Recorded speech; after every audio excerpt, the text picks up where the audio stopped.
안녕하세요. 오늘은 이사야 두 번째 시간 같이 살펴보도록 하겠습니다. 이사야 내용을 요약하도록 하겠습니다. 이사야의 내용은 크게 두 부분으로 나눌 수 있습니다. 제2의 선고 1장부터 39장까지이고 주된 내용과 주제는 심판이고 포로 생활을 바라보며 또 특별히 이스라엘과 중동, 그 당시에 팔레스타인 지역에 대한 부분들의 예언입니다. 결국은 유대인들이 멸망하고 흩어질 것을 예언하는 것이죠.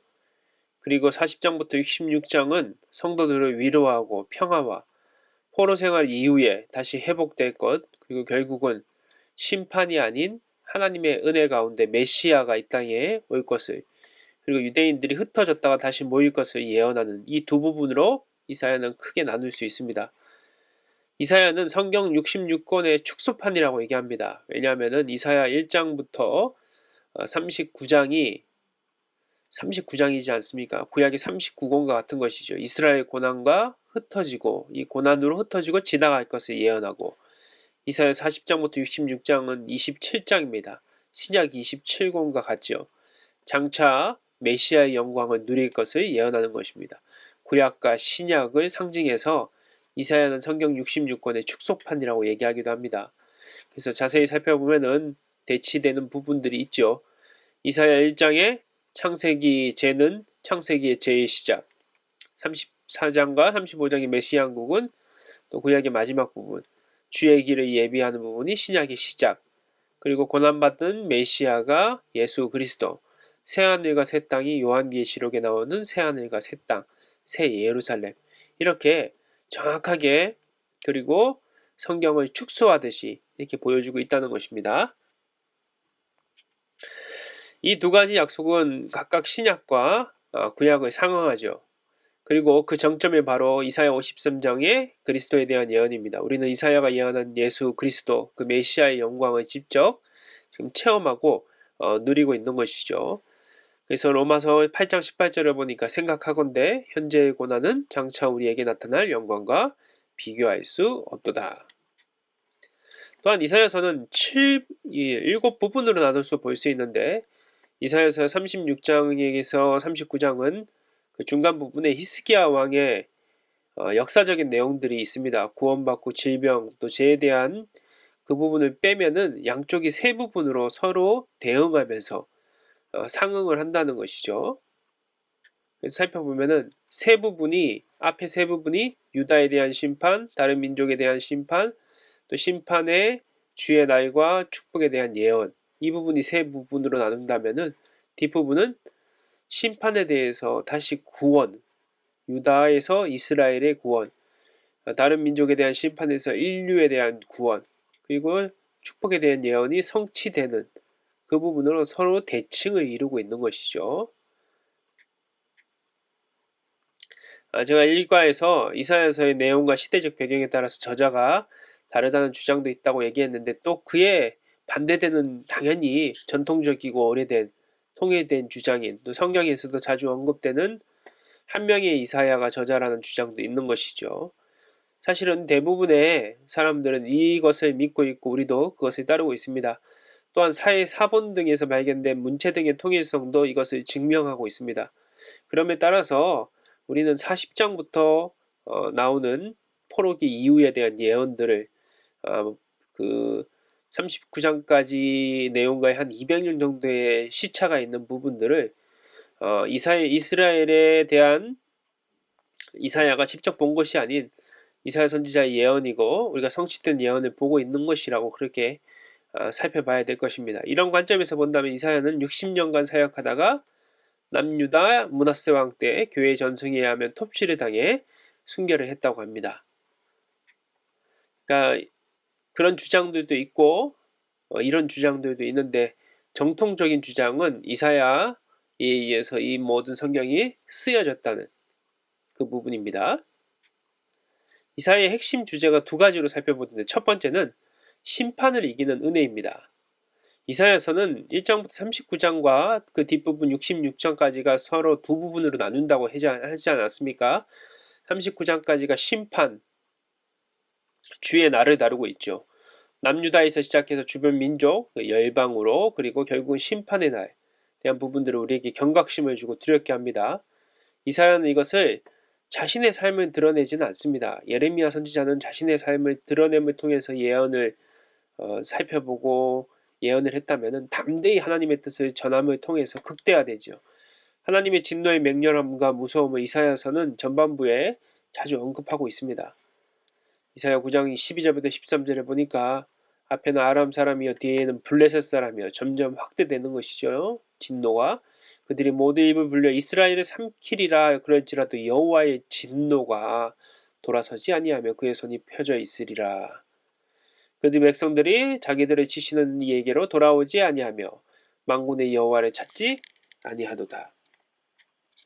또 10장 4절부터 5절에 보면 포로 된 자 아래에 굽부리며 죽임을 당한 자 엎드려질 따름이니라. 그럴지라도 여호와의 진노가 돌아서지 아니하며 아수르 사람은 화 있은저 그는 내 진노의 막대기요 그 손의 몽둥이는 내 분노라. 하나님의 진노가 점점 주변 나라로 확대되는 것이죠. 이사야서의 심판의 어떤 축소판은 1장 2절부터 2장 5절에 나오는 기본적인 죄의 목록입니다. 로마서 1장에 나오는 죄의 목록을 생각나게 하는 것이죠. 이스라엘은 하나님에게 많은 특권을 받았지만 감사보다는 그것을 중요하게 여기지 않고 오히려 하나님은 멀리하며 잊었다는 것을 하나님께서 책망하고 심판하시는 것이죠.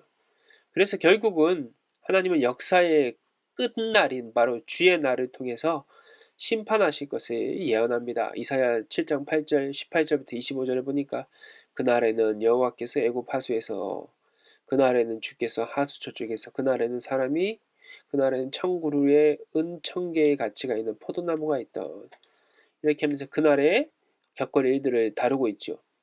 그러나 이사야서는 이 심판의 날이 그냥 심판으로 끝남이 아니라는 것을 우리에게 얘기하지요. 심판은 고난을 당하고 무서움을 겪게 되지만 결국은 남은 자, 돌아온 자, 그리고 이기는 자를 하나님은 기다리고 계시다는 것입니다. 그래서 이사야서의 핵심 메시지는 사실은 심판이 아닌 죄인들을 향한 은혜입니다. 이 심판의 책망과 두려움 속에서 그것을 회개의 기회로 만드는 사람들, 그 사람들을 하나님께서는 기다리고 계시다는 것이죠. 그리고 모두가 다 돌아오기를 기다리시는 하나님의 은혜의 말씀이라는 것입니다. 그래서 그 은혜의 정점이 바로 고난받는 종 예수, 메시아인 예수 그리스도에 대한 예언에 있는 것이죠. 우리가 일과에서도 살펴봤듯이 우리는 다 양 같아서 그릇 행하여 각기 제 길로 갔거늘 여호와께서는 우리 모두의 죄악을 그에게 담당시키셨다. 이사야서는 이 은혜를 맛보기 위해서 우리에게 필요한 것을 회개라고 얘기합니다. 회복을 위한 회개. 왜냐하면 하나님은 통회하고 겸손한 자들 가운데 거하시는 분이기 때문이죠. 하나님은 죄인이 아닌 죄를 회개하는 자들에게 거하시는 분이십니다. 통회하고 마음이 겸손한 자와 함께 있나니 이는 겸손한 자의 영을 소생시키며 통회하는 자의 마음을 소생시키려 함이라. 근데 아쉬운 회개가 있습니다. 모든 차원의 회개가 아니라 어떤 한 부분의 회개에 멈추는 것이죠. 우리가 보통 교회를 다니면서 믿음 생활하면서 이런 부분들을 얼마나 안타깝게 봅니까? 교회에서는 열심히 회개하고 신실하고 거룩하게 살아가는 것 같은데 세상에 나가면은 전혀 세상 사람과 구별되지 않는 모습으로 사는 것. 그러니까 교회 안에서만 회개하는 회개. 그거는 아쉬운 회개. 아니, 그건 진정한 회개가 아니죠. 하나님은 모든 차원의 회개를 우리에게 요구하십니다. 이사야는 하나님의 거룩함에 기대어 우리도 거룩함을 요구하고 있는데 이것은 말 그대로 종교적인 교회 차원의 우상 숭배에 대한 회개뿐만 아니라 당시 팔레스타인 지역의 국가적 위기 속에 애굽이나 아수르가 아닌 하나님에 대한 신뢰를 회복할 것을 요청하는 것이죠. 우리의 삶 속에서도 하나님의 신뢰가 회복되고 진짜 믿기를 원하십니다. 너희가 굳게 믿지 아니하면 너희는 굳게 서지 못하리라. 하나님에 대한 믿음이 없음을 책망하시는 것이죠. 더 나아가서는 사회적인 정의의 회복을 위한 회개를 독촉하고 계십니다. 이게 진정한 회개의 착한 행실, 선한 행동으로 나타난다는 것이죠. 예언자인 이사야는 미래의 메시아인 예수 그리스도를 예언할 뿐만 아니라 현재의 시대의 상황 속에서도 약자에 대한 도움과 사회적 정의를 그 회복을 놓치지 않고 있습니다. 이사야는 하나님에 대한 제사, 예배이죠. 드리면서도 사회적 약자인 고아와 과부들에게 관심을 가지지 않은 이스라엘을 하나님의 심판으로 멸망한 소돔과 고모라에 비유하며 재련 작업 속에서 제거될 불순물이라고 표현합니다. 그 내용이 바로 이사야 1장 9절부터 23절 가운데 구구절절하게 표현되어 있습니다. 집에서 꼭 읽어보시고요. 결론적으로 이스라엘을 부르는 하나님의 소명은 빛을 잃은 백성들에게 회개를 통해서 다시 심판이 아닌 하나님의 은혜의 빛을 만나게 하는 것입니다. 심판은 두렵게 해서 하나님이 멸망하게 하려는 것이 아니라 회개를 통해서 다시 하나님의 은혜를 만나게 하시려고 하는 하나님의 방법이라는 것이죠. 이사야는 이것을 사랑하는 조국에 대한 사랑과 백성들에 대한 긍휼로 담대하게 예언하였고, 결국은 그 결과 교회의 역사 속에 흐르는 전설에 의하면은 결국 그는 순교하였다. 톱질을 당해서 그렇게 이해하고 있습니다. 이사야의 핵심 주제 두 번째는 그래서 자연스럽게 어디로 연결되냐면은 남은 자입니다. 이사야의 또 하나의 핵심 주제는 남은 자 사상입니다. 처음에 남은 자는 어떤 것이었냐면은 어떤 사건이나 전쟁 등에 의해서 본토에 남은 사람들을 지칭하는 단어였습니다. 이스라엘이 아수르에게 멸망하고 나서 남은 사람들이 있었겠죠. 끌려간 포로도 외에 남유다도 바벨론에게 끌려간 사람들을 위해 남은 사람들이 있었습니다. 그러나 후에 이것은 세상이 아닌 하나님의 신실함을 신뢰하고 거룩함을 지키는 사람들을 지칭하는 단어가 되었습니다. 이사야 10장 22절에 보니까 이스라엘이여 내 백성이 바다의 모래 같을지라도, 그는 아브라함에게 했던 예언이지요. 남은 자가 돌아오리니 넘치는 공의로 파멸이 작정되었습니다. 하나님의 심판은 이스라엘에서 시작해 주변 나라, 결국은 열방, 온 인류로 향하게 되죠. 그러나 모든 자들이 심판 가운데 놓이는 것이 아닙니다. 남은 자들이 있습니다. 마치 잘려진 나무의 구루터기처럼 이 신실하고 거룩한 하나님을 믿음에 남겨진 자들이 있다는 것이죠. 여기서 다시 나무가 소생하고 자라지 않습니까? 이 남은 자들의 특징은 사실은 많지 않습니다. 매우 소수라는 것이죠. 바다의 모래 같은 백성에 비하면 너무 소수입니다. 작은 숫자입니다. 이사야는 심판의 문보기로 소돔과 고모라를 얘기하지 않습니까? 거기도 보면은 소돔과 고모라가 왜 심판을 받습니까? 결국은 의인 없기 때문이죠. 결국 이 남은 자들도 굉장히 소수라는 것입니다. 그리고 이스라엘이 이 남은 자들이 없기 때문에 받은 심판이 있다는 것이죠. 심판의 방법은 하나님에게 달려 있습니다. 하나님은 전쟁을 통해서, 기근을 통해서, 때로는 전염병을 통해서도 우리를 심판하십니다. 그러나 중요한 것은 어떤 상황과 조건에 있더라도 내가 남은 자로 하나님을 신뢰하며 거룩함으로 그 상황 속에서 그 신뢰함을 지켜내고 있느냐, 그거죠. 영적 싸움이 있느냐죠. 남은 자들은 상황이나 조건이 다른 힘이 아닌 하나님만을 신실하게 의지하는 사람들입니다. 이사야 10장 20절을 보니까 그날에 이스라엘의 남은 자와 야곱 족속에 피난한 자들이 다시는 자기를 친 자를 의지하지 아니하고 이스라엘의 거룩하신 이 여호와를 신실하게 의지하리니. 남은 자는 이사야의 응답처럼 하나님의 부르심에 응답하며 고난과 섬김의 길을 스스로 걷는 사람들입니다. 하나님이 요구하신 악한 행실을 버리고 선행을 행하며 정의를 구하고 학대받는 받는 자들을 돕고 변호하는 사람들입니다. 이사야 1장 16절 17절을 보면은 너희는 스스로 씻으며 스스로 깨끗하게 하여 내 목전에서 너희 악한 행실을 버리며 행악을 그치고 선행을 배우며 정의를 구하며 학대받는 자를 도와주며 고아를 위하여 신원하며 과부를 위하여 변호하라 하셨느니라. 사실 이 남은 자에 대한 사상은 성경 전체에 흐르는 중요한 핵심입니다. 스바냐 3장 13절뿐만 아니라 성경 곳곳에서 이 남은 자들에 대해서 언급하고 있죠. 이스라엘 남은 자는 악을 행하지 아니하며 거짓말을 말하지 아니하며 입에 거짓한 혀가 없으며 먹고 누울지라도 그들을 두렵게 할 자가 없으리라. 이사야서는 왜 남은 자를 이렇게 주의 깊게 그리고 핵심적으로 다루고 있습니까? 바로 이 남은 자들이 하나님의 역사를 새롭게 이루어갈 것을 알고 있고 예언하기 때문이죠.